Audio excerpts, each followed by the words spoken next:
All right, so we have started. Anyone watching this on YouTube, this is my first time doing this, so please do not heckle me for being a bad interviewer. But I've known Davis for a little while now, and I just really wanted to share his story with all the people who watch my channel because I find what he's been able to do in the Airbnb space to be extraordinary in the way that he's sort of scaled his business, and we're going to get into that as much as possible. But Davis is the Airbnb cleaning king, so of Chicago and soon to be America. So he has dominated the Airbnb cleaning space, which a lot of people didn't even realize is an actual business. But there are so many homes that get that Airbnbs that need turnover, right? Need to be cleaned in between every single guest. And it's a difficult logistic business to figure out, a lot of human resources behind it too. But it is a real viable business that you could start and get going and quit your day job if you really wanted to. And I want Davis to speak about his journey and what he's been able to do. So that's what we're going to be doing here today. So Davis, thank you for hopping on the call. Really appreciate it. Yeah, well, thanks for having me. I appreciate it. So yeah, I'm the founder of Turned. We're an Airbnb cleaning company based in Chicago. At the moment, we have 100 units, and we do about $1 million annualized in revenue, and we have 17 people on the team. Previously I worked at a short-term rental property management company. I was a director of real estate there, basically working on large master lease deals. We're doing like 30 units at a time. Right. And for anybody in the Airbnb space, like cleaning's the hardest thing it's the hardest thing to execute on in the business consistently. And it's one of the top things guests care about. And so realized there was an opportunity, started this business literally right when everything shut down in March of 2020. Absolutely terrible time. Best time. Started a business. But yeah, we could talk about that. It was like a really good it was a really good learning environment because it was so hard to get sales. Yeah. True. Yeah. That's great when I was selling my business in the Airbnb space. I've restarted one now, but that's when I was selling it. But so okay, cool. So Turned is the company. You've been doing it since 2020. You've gone up to $1 million in run rate. Is that right? Revenue run rate. Run rate. Yep. Over 100 contracts. And how many employees? 17, did you say? 17. Yeah. 17. Wow. Okay. So pretty successful story in a 2-year span of period, right? And if you keep going, and I know we've talked back and forth about like the plans that you want to do and how you want to go about it. And I know you study business models just like I do. So I know kind of where you're going. Let's take it all the way back, right? Because anyone that's going to be watching this is going to be curious about how to start an Airbnb cleaning company. And you kind of went through the worst of the worst from my understanding. So tell me as much as you can about, what it was like when you first got started. What did you do? What were the issues that you ran into? All of those sort of things. Yeah. So the first part of this is going to kind of just be like general business things, less on the cleaning side. So I was working that job at the time as director of real estate when I started Turned. And when I started it, I knew that it was going to take a while to ramp up. So before I could pay myself. Right. I feel like people get told all the time, like drop out and quit your job or whatever. But my advice is actually to quit your job only when you know you have a viable chance at success. My advice is I actually ended up getting fired a month before I wanted to quit, but that's a different story. Yeah. So, so the first thing I did, so I actually started the company on a completely false premise. I thought price was the most important piece in the business. I thought that people were charging way too much money for their cleaning services, and that there was a way to increase the efficiency and reduce price. On that quickly, sorry for interrupting, but on that quickly, what is the price that you do charge? Because when I promoted this idea out to people, a lot of the feedback that I was getting that nobody would pay $120 to have their home cleaned. They couldn't understand that that's how much it costs, right? Yeah. So how much would a 4-bedroom cost to clean in Chicago from your company? 4-bedroom, just for the cleaning, $175 to $200. Depends on how many bathrooms and setup. And then we also do linen rentals. That's going to be another $60 to $100. So you're looking at $250 to $300. Right. And that's a very normal thing. A lot of people are Yeah, paying. so yeah. I know from Our rates are a little bit, it's a little bit higher. Our rates are a little on the higher end. We base our rates on $50 an hour, but right. yeah, I think I was basing, so like I did have a cleaning company in Chicago as well for my homes that I had down there. And mine was more like $30 an hour, but they were mainly just, they were all my homes that I was cleaning. Right. So yeah. it was very different. So it wasn't really a cleaning company. It was just sort of my own homes I was taking care of. But anyways, keep going on your story there. You thought cost Yeah, was yeah, yeah. an important thing. So I started the business on a completely false premise. I did actually, and basically the first thing I did, I went on Airbnb and I like for months, I basically pulled every single listing. There were like 6,000 to 8,000 listings in Chicago at the time. And I went to the profile, found little like tidbits about them, like works at this. So you're like, John, works at this company. You can Google that or go on the LinkedIn, you can find them. And then I'd hit them up on DM, like I DM them on LinkedIn.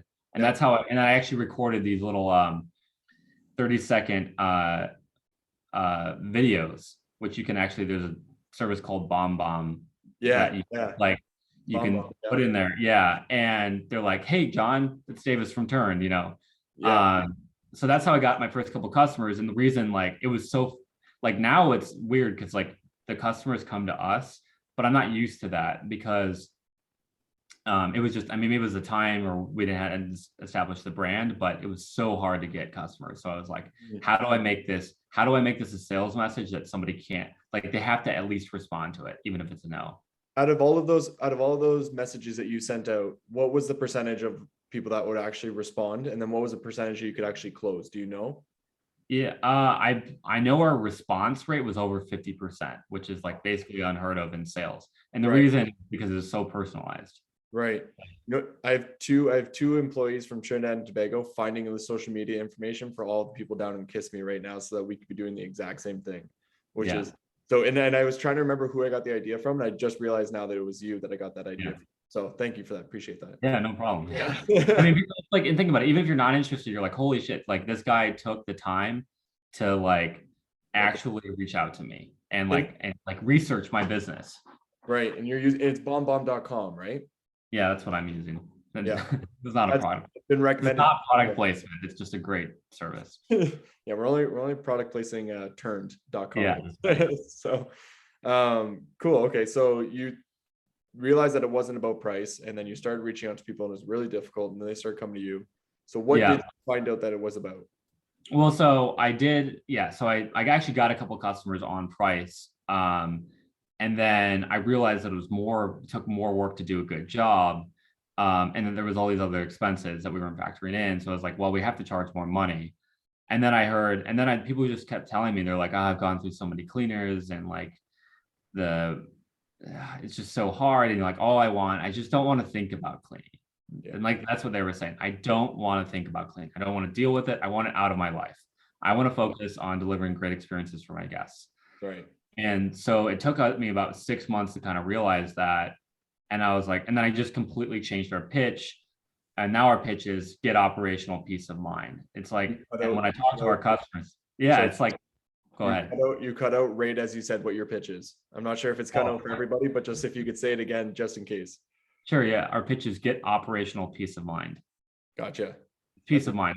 That's what we sell. And so the reason we've been more successful than most cleaning businesses is because cleaning is generally seen as a commodity by owners and customers. Yeah. And so you have to get out of the commodity business. And so if you can sell something like peace of mind, then you're not a commodity and you can charge much higher rates.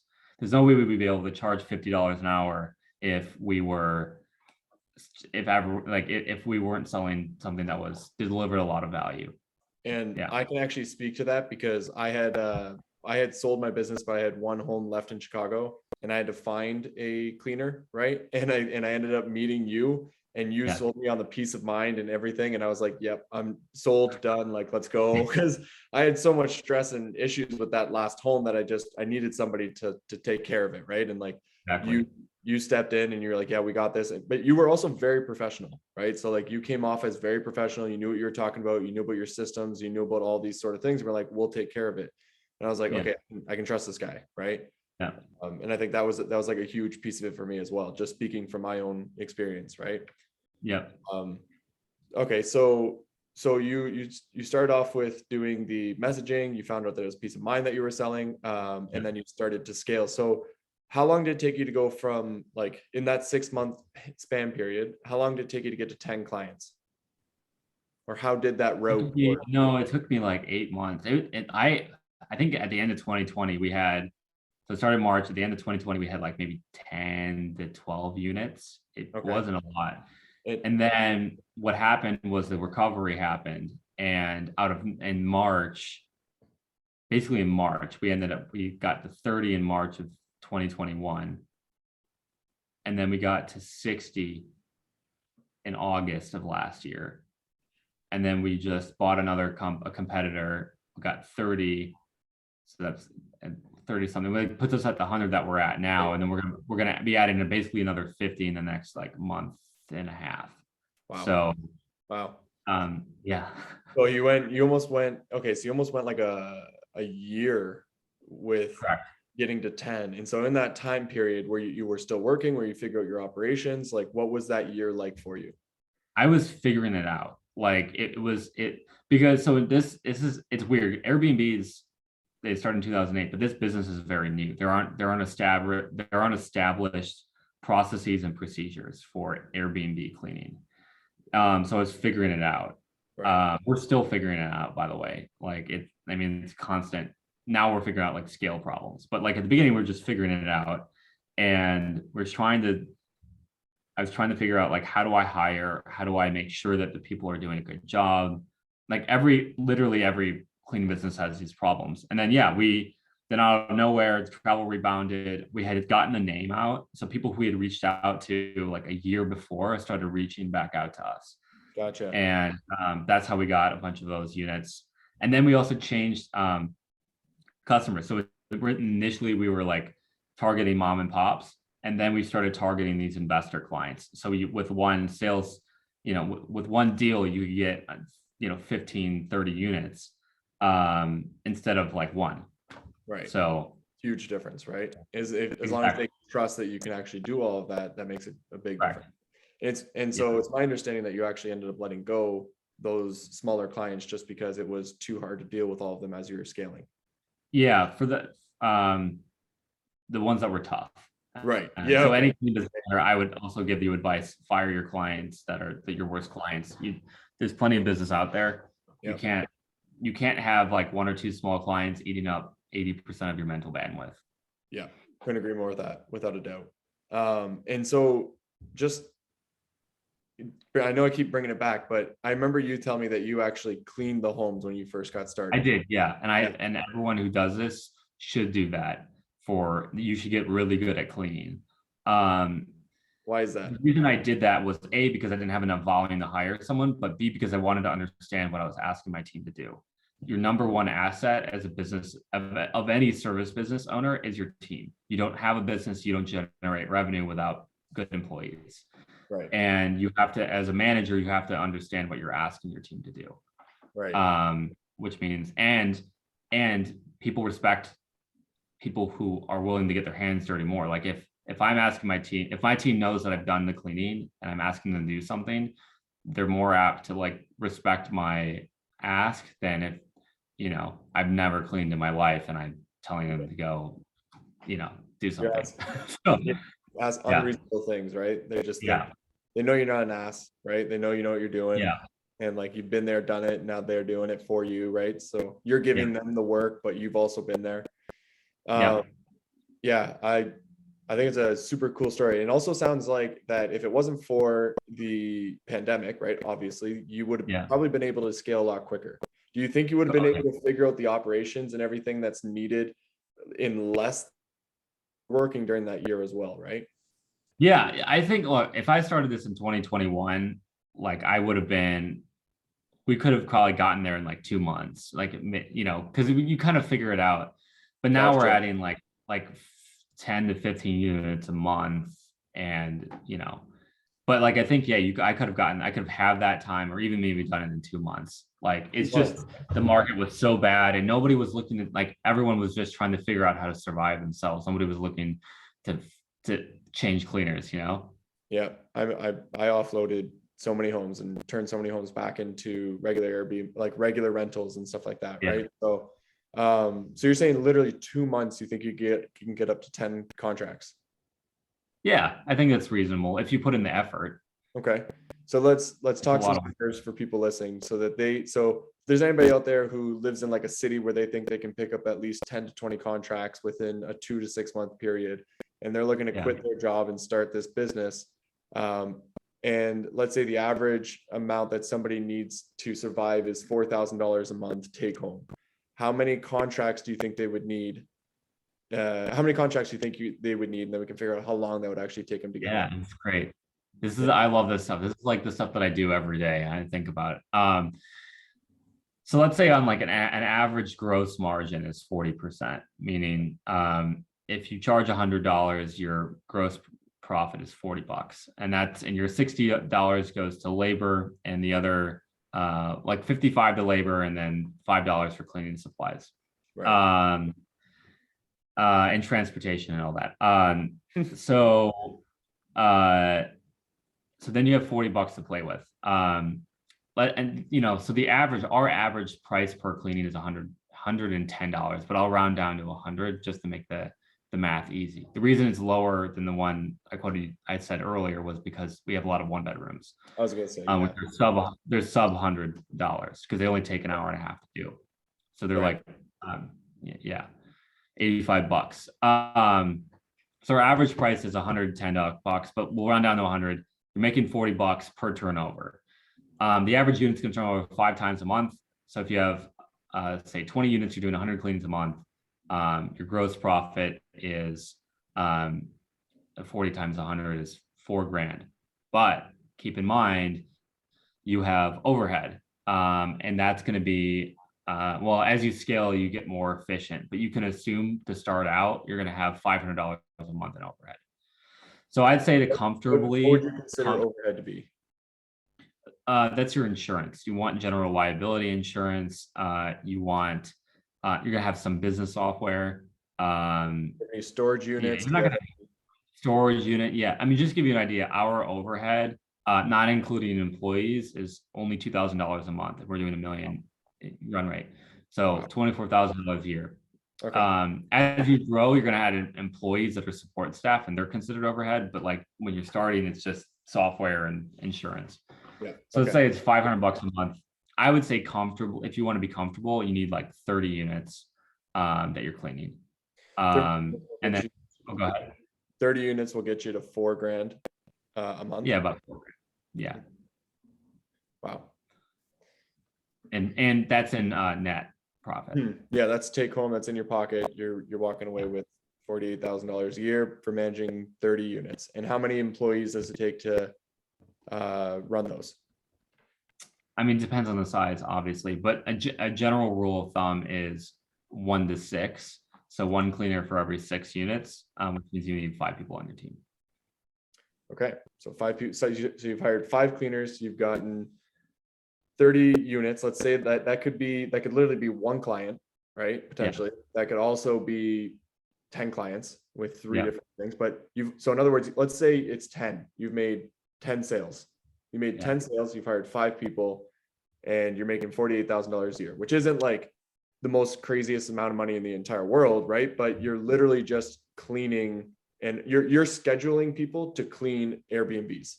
Right? Correct. Like the majority of your day is to just schedule, and then you're done because you've trained the cleaners, and the cleaners know what they're doing, and they go in there and they take care of it, and you're just talking to the landlord, right? Or sorry, you're talking to like the homeowner, the Airbnb host, and clients. Yeah, you're managing clients, you're managing cleaners. That is your job. And so you're how managing. many? Go ahead. Go ahead. No, go ahead. Go ahead. Oh, I was just gonna say, yeah, but you have to also manage the cleaners like that. Like it's a management job. You've got a team of 5 people. There's management work involved. Yeah, sorry, go ahead. What were you gonna say? I was gonna say, how many hours do you feel like you would be working if you had 30 units? And I would assume in this scenario, you're the head cleaner. You don't have some sort of head cleaner that you've got on salary taking care of everything. So how many hours Yeah. you working? Scheduling maybe takes you about 30 minutes with that many units, and then you're managing maybe 4 hours a day. But you're going to be available. You need to be available for the entire day. That's the difference But until you hire someone to be available. now, when you say for the entire day, cleanings usually only happen between 11 and 4, right? Yeah, you need to be available a little bit before for the team and then a little bit after for your clients. So I'd say like 9 to 5. Yeah. So 95. So somebody could literally not have a job. They could be working for themselves. They could be making $50,000 a year. They could be working 4 hard hours, let's say, but they're available till like 6 o'clock. And during that time period, they could also be trying to work to find one more client with 10 more homes that brings them up to, $60,000 a year. Right. Yep. And they just, But I will say when you grow, that's when the time consuming part comes in. So if you're steady state at 30, right, it's a pretty good like thing. But if you want to keep adding units and adding them aggressively, then there's gonna be a lot of work involved in that. yeah. And that's really where that is the work, right? Like the managing, once you get the systems in place and things are moving, then it's just a matter of like overseeing and ensuring that they're doing what they're supposed to be doing, right? Exactly. And then the real work is like trying to find the next client and trying to hire people and trying to scale. Doing the sales and then building the infrastructure, operational infrastructure to support those new clients. Right. And how did you learn to do that? Other than just like trial, was it just trial and error? It was mainly trial and error, honestly. I didn't even like get any courses or anything out. Like the thing is, there's just no precedent in this industry. So most of our decisions revolve around laundry. Laundry, for anyone who wants to do this, is going to be the biggest thorn in your side if you don't tackle it early. So we made the early decision to outsource laundry. We have a laundromat we work with. We do like 12,000 pounds a month with them. And one thing we didn't do, which we now do, is you basically say the only way we work with you as a client is either you handle laundry and you bring us the clean linens every time, or we will handle it, but we're not doing it on site. I know you and I actually had that conversation. Yeah, we did. Yeah. Yeah. So I mean, what was the question again? Sorry, I just love talking about laundry. Pretty much just like, how did you learn how to do this all, right? You're saying that there's nothing out there and you just had to figure it out. Yeah, I mean you just kind of figure it out. I would say the best advice I can give someone, I mean, there's a lot of things, but like the biggest advice I would give people is like, think everything through in terms of what it actually takes to execute and make sure that your clients are happy. So what we're going to say? Give us an example on that. Okay. When you're at 30 units, you can manage every client basically through text. But at a certain point, you have all this communication going back and forth about each unit. And so you need a better system. We decided to adopt Slack. And so every unit has a channel, and our cleaners are trained to communicate in there, and our clients are in there, and our operations manager is in there. And now our virtual assistant, and I didn't tell you about this, we hired a virtual assistant, will be in there.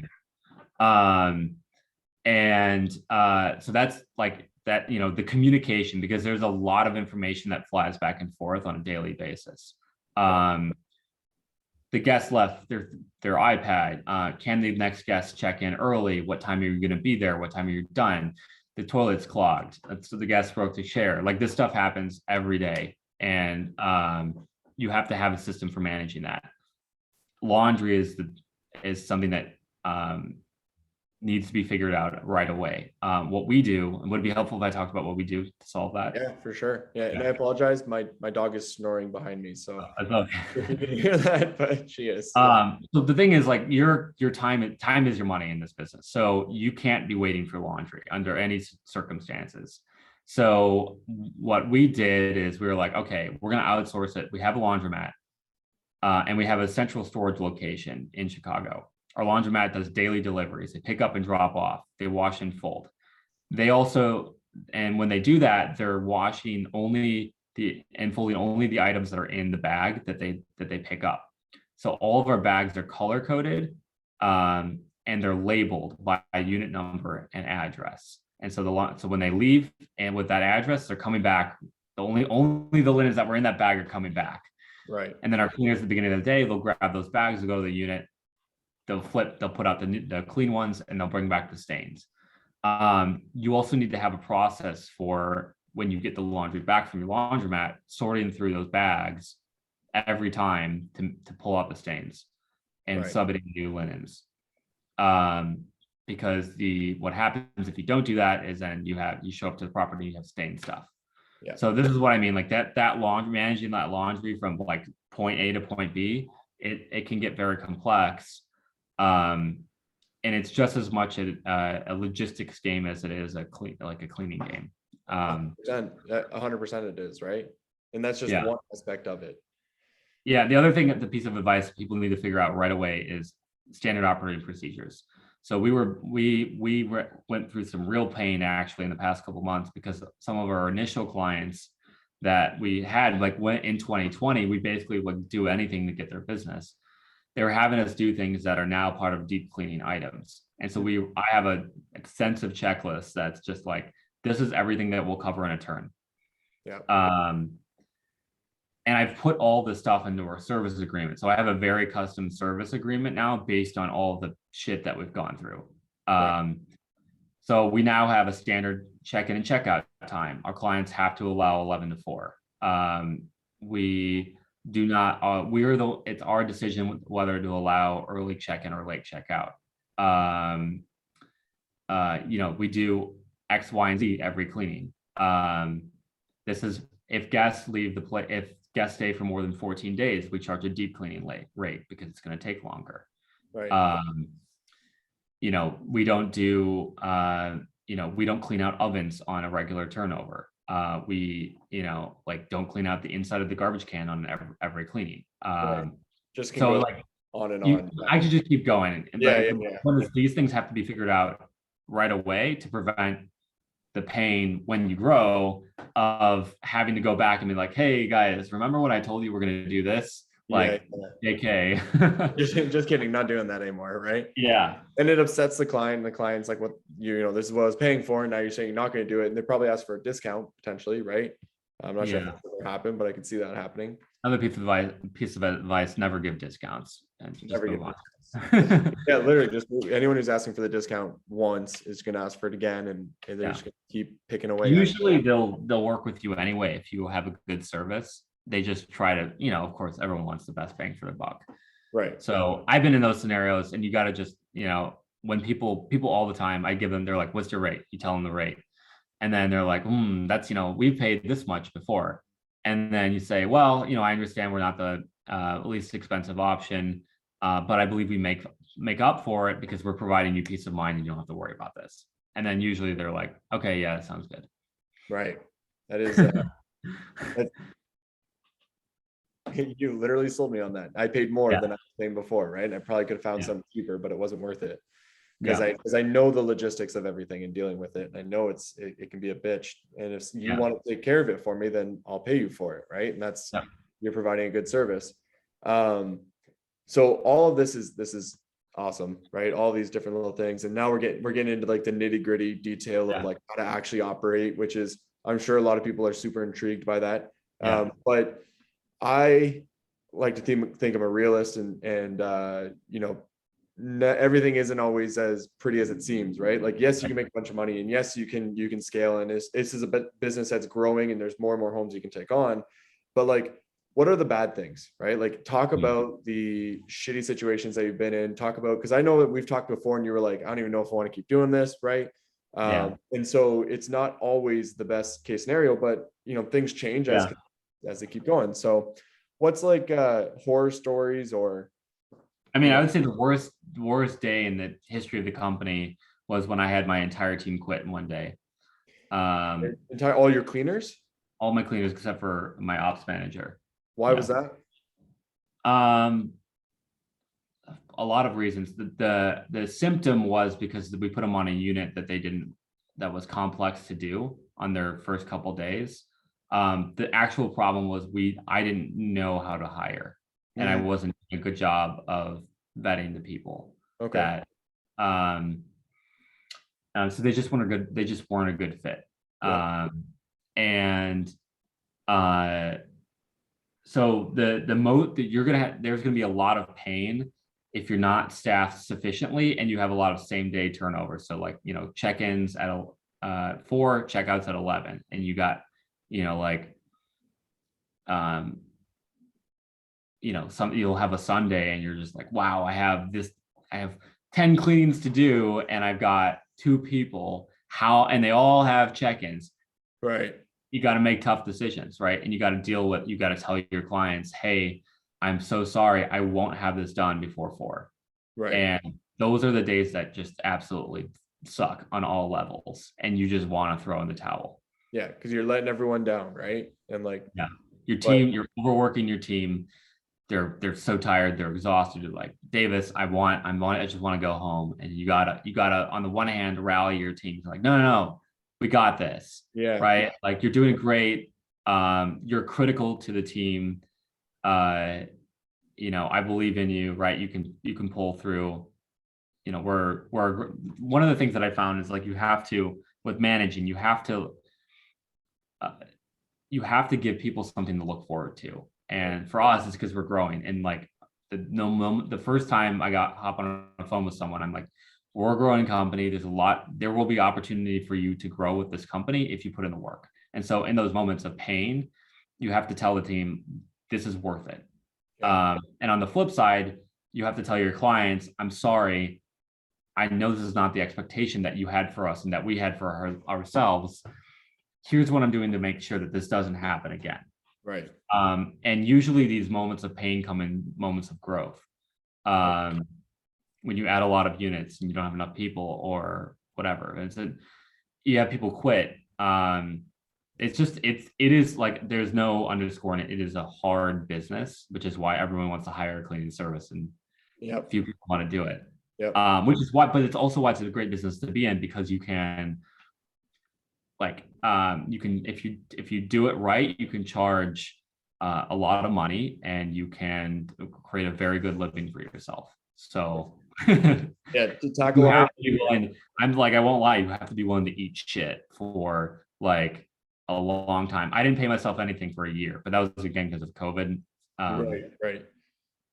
But still, like So, you had to grind through that time period, right? yeah. It's gonna be like I will say, there's just days where you just want to throw in the towel, but that's any business. That's just part of being an entrepreneur. Yep. Ups and But the downs. benefits are once you automate things, like we're going through some major changes now, and if we weren't growing, I could be in Miami right now. So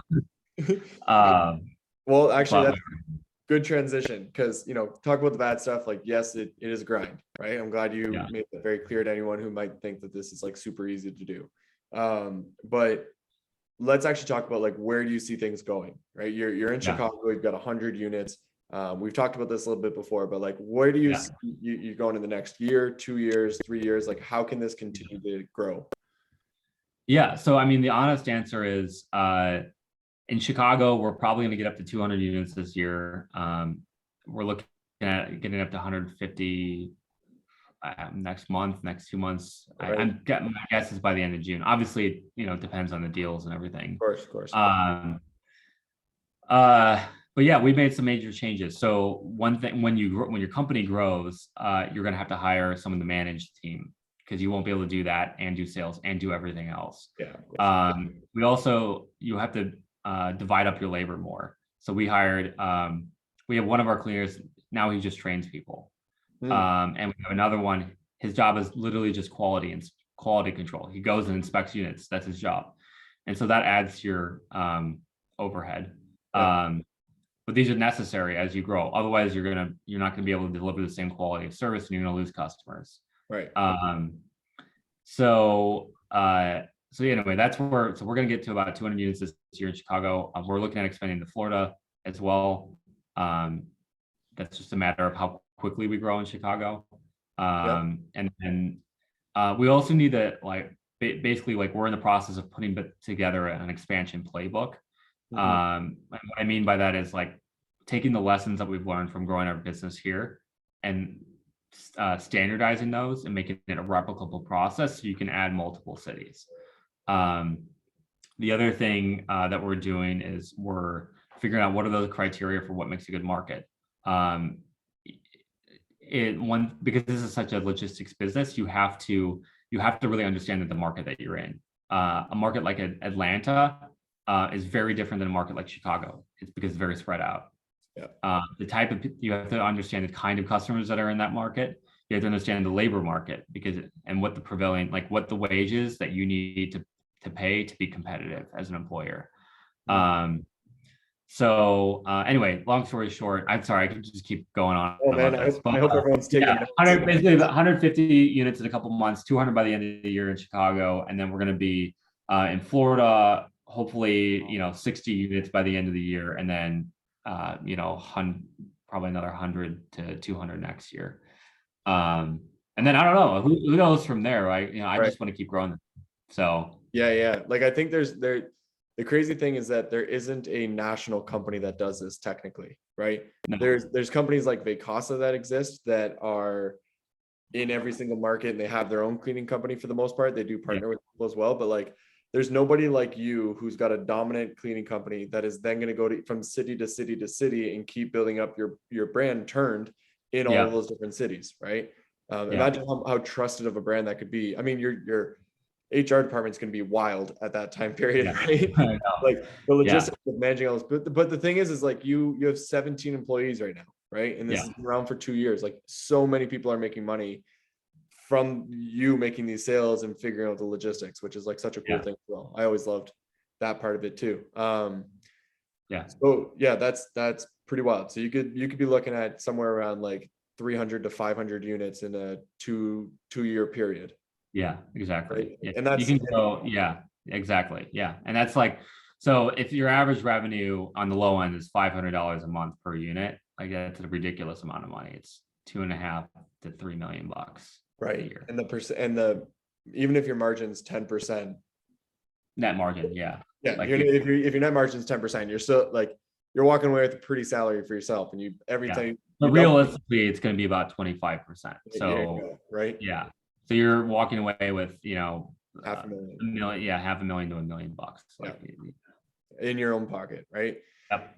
And that's year over year. And at that point, right, you would be able to afford to pay somebody $100,000 to run different, probably almost the entire business, right? You got a COO. Yeah, that's what we're gonna do. So we're gonna hire someone to run the business side of things. Right. So right now I run the business side of things, and I have the operations people running the day to day. But I still handle invoicing. I handle kind of business strategy. You could potentially hire someone to kind of run that stuff as well. Right.